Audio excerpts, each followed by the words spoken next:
I love seeing progress in students. It's such an amazing thing. Hi, my name's Abdullah Mahmood. I'm a teacher and an instructor with Swim Brothers, a non-profit organisation. As a kid, I used to be quite afraid of the water. I really did want to learn to swim.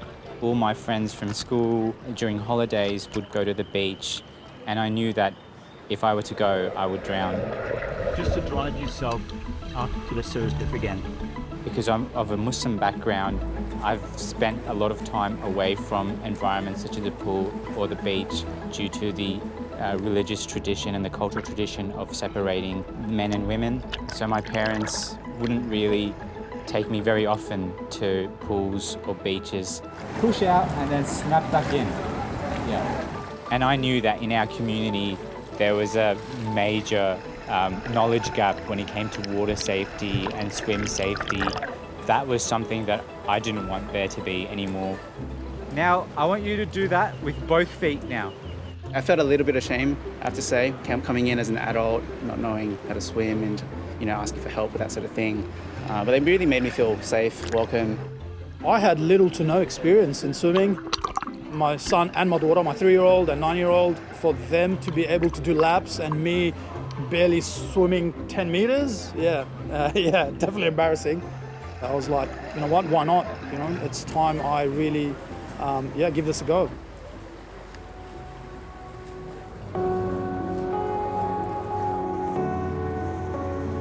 I couldn't do half the stuff, probably 3/4 of the stuff that I do, if it wasn't for the people who support me. I'm Kat Delaney, I'm a homeless advocate in Sydney. What I do is I hand out dog food to the rough sleepers dogs, and I collect fruit to hand out to our homeless and those who are struggling with the cost of living. Pears. Yeah, good on you. Oh, very good. I've got plenty of oranges. No. I know what it's like to be homeless.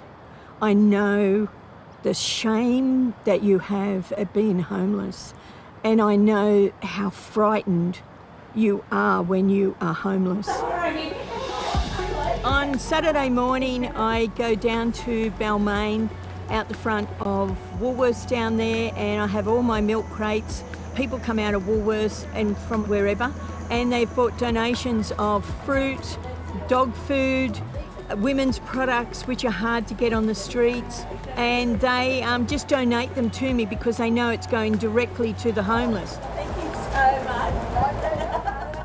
And then Sunday morning I get up and everything's in my car and it gets starting to distribute directly to the homeless. These are for you. Thank you so much.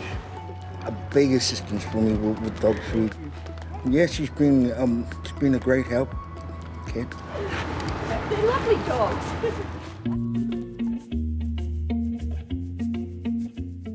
I got involved with softball in 1954 when I was 16 years of age.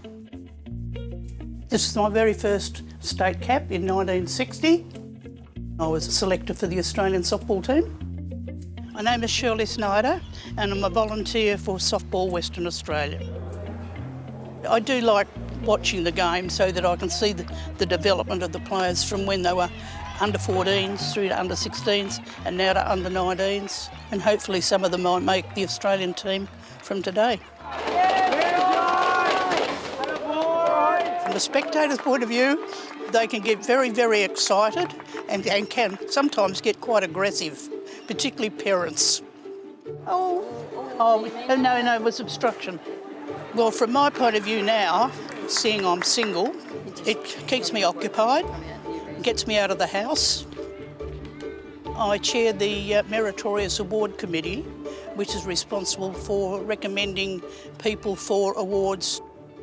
Shirley's one of those unique individuals that has been recognised for her support over many years. There's very few paid staff in a sport like ours. Volunteers are the lifeblood of any sport, let alone softball. We're in a world where there's less and less volunteers and people expect more and more of those volunteers, so they are literally gold to us. Volunteers are undervalued And I'd like to think that the next generation of young people start to learn the value of volunteerism. Well, I don't know that you think about giving back. I think it's just that you see the need. Lovely to see you, mate.